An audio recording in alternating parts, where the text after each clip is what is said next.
அனைவருக்கும் வணக்கம். இன்று யோகா நம்ம பார்க்கக்கூடியது ஒரு சில ஸ்ட்ரெச்சஸ் பார்க்க போகிறோம். அதாவது ஹிப் ஓப்பனிங் ஸ்ட்ரெச்சஸ் அப்படின்னு சொல்லுவோம்.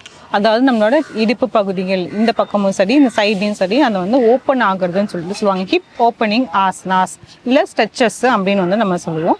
அது பண்ணுறதுனால என்ன ஆகும்னு பார்த்தீங்கன்னா நம்மளுக்கு அந்த பேக் பெயின்ங்கிறது வராது. அதுக்கு அந்த ஸ்டிஃப்னஸ் இருக்காது. ரொம்ப ஸ்டிஃபாக இருக்கிறதுனால சில பெயின்லாம் வரும். அந்த ஸ்டிஃப்னஸை போக்குறதுக்காகவுமே ஹிப் ஓப்பன் பண்ணுறதுக்காகவுமே இந்த ஸ்ட்ரெச்சஸ்லாம் பண்ண போகிறோம். அதில் பயிற்சி ஒன்று எப்படி பண்ணுறோன்னா, ஒரு காலை மடக்கிட்டு ஒரு காலை இப்படி நீட்டி வைக்க போகிறோம். நீட்டி வச்சுட்டு விரல்கள் மேல் நோக்கி பார்க்குற மாதிரி வைக்கணும். இப்போ கைகள் நல்லா மேல் நோக்கி தூக்கிட்டு அப்படியே முன்னோக்கி நம்ம படுக்கிற மாதிரி இருக்கும். நம்மளோட ஃபோர்ஹெட்டை கீழே வைக்கலாம், அல்லது நம்மளோட சின்ன நம்ம கீழே வைக்கலாம். அது எப்படி வருதோ அந்த மாதிரி பார்த்துக்கலாம். இந்த கால்கள் நல்லா இப்படி நேராக வைக்கணும். வச்சுட்டு இந்த அளவுக்கு இப்படி வைக்கணும். வச்சுட்டு கைகள் மேல் நோக்கி தூக்கிட்டு நல்லா மூச்சை இழுத்துட்டு கீழே வரும்போது மூச்சை விட்டுடணும். வச்சுட்டு அதுலேயே ஒரு சில வினாடிகள் இருக்கலாம். நல்லா முதுகு தண்டை நல்லா கொஞ்சம் நல்லா பெருசாக்கணும், நல்லா நேராக்கணும். எல்லாம் ஃபார்வர்ட் பெண்ட் பண்ணும் போதே முதுகு தண்டை நல்லா நீட்டிட்டு அதே எக்ஸ்டென்ஷன் அப்படியே ஃபார்வர்ட் பெண்ட் பண்ணிடணும்.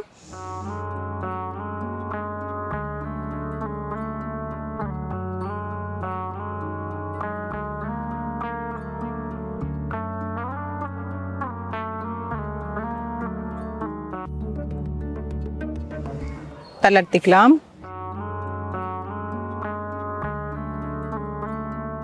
நம்ம முன்னோக்கி குனியும் போதே நமக்கு தெரிஞ்சிடும் இந்த இடத்துல கொஞ்சம் ஒரு இழிவுத்தன்மை ஏற்படுற மாதிரி இருக்கும். அதே நேரத்தில் கால்களில் இந்த இடத்துலையுமே கொஞ்சம் ஒரு இழிவுத்தன்மை ஏற்படும். இதெல்லாம் ஸ்ட்ரெச் ஆகுது. அந்த மசில்ஸ் டைட்டாக இருக்கும். அது ஃபுல்லாக ஸ்ட்ரெச் பண்ணி தருதுன்னு அர்த்தம். அதே மாதிரி இப்போ இந்த கால் பண்ணிடுறோம். நல்ல கைகள் மேல் நோக்கி தூக்கிட்டு முதுகு தண்டை நல்லா நேராக்கிட்டு முன்னோக்கி குனிஞ்சு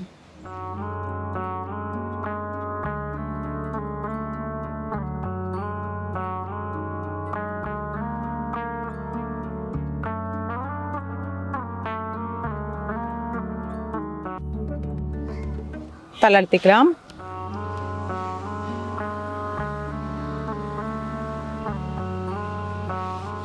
இப்போ அடுத்த பயிற்சி 2.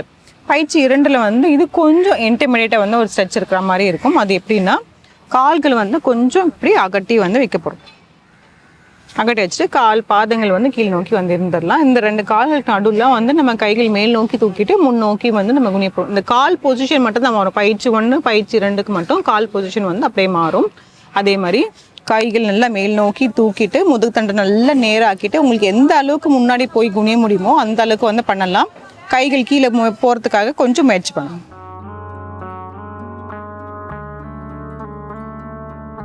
சில வினாடிகள்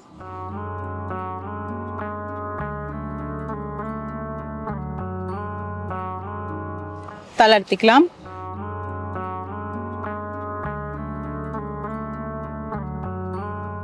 பண்ணும்போது கொஞ்சம் முதுகு இடுப்பு கால்கள் எல்லாமே வலிக்கிற மாதிரி தான் இருக்கும். பட் ஸ்டில் உங்களால் எந்த அளவுக்கு மேனேஜ் பண்ண முடியுமோ பேர் பண்ண முடியுமோ அந்த அளவுக்கு நம்ம பண்ணிக்கலாம்.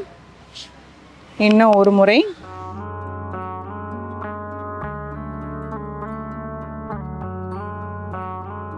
சில வினாடிகள்.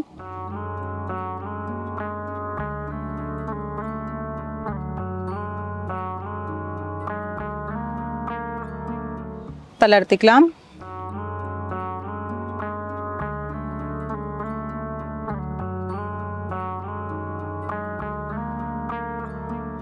இந்த ஸ்ட்ரெச்சஸ் எல்லாமே பயிற்சிகள் எல்லாமே நம்ம நிறைய முறை செய்கிற மாதிரி இருக்கும். இப்போ நம்ம ஒரு முறை செஞ்சுட்டு ஒரு 10 வினாடிகள் மட்டும்தான் நம்ம அதில் இருந்தால் ஹோல்ட் பண்ணோம். இதே மாதிரி ஒரு 15 வினாடிகள் 20 வினாடிகள் அந்த மாதிரி பண்ணிவிட்டு நிறைய முறைகள் நிறைய ரவுண்ட்ஸ் நைட் டைம் பண்ணிகிட்டே இருந்தோம்னா நல்லா ஃபுல்லாக ஸ்ட்ரெச்சன் ஆகிடும். இந்த ஹிப் ஓப்பனிங் ஸ்ட்ரெச்சஸே நிறையவே இருக்குது. இதில் அந்த ஒரு சிலது தான் இப்போ நம்ம எடுத்து இந்த பகுதியில் நம்ம சொல்லியிருக்கோம். மீண்டும் அடுத்த பகுதியில் சந்திக்கலாம். நன்றி.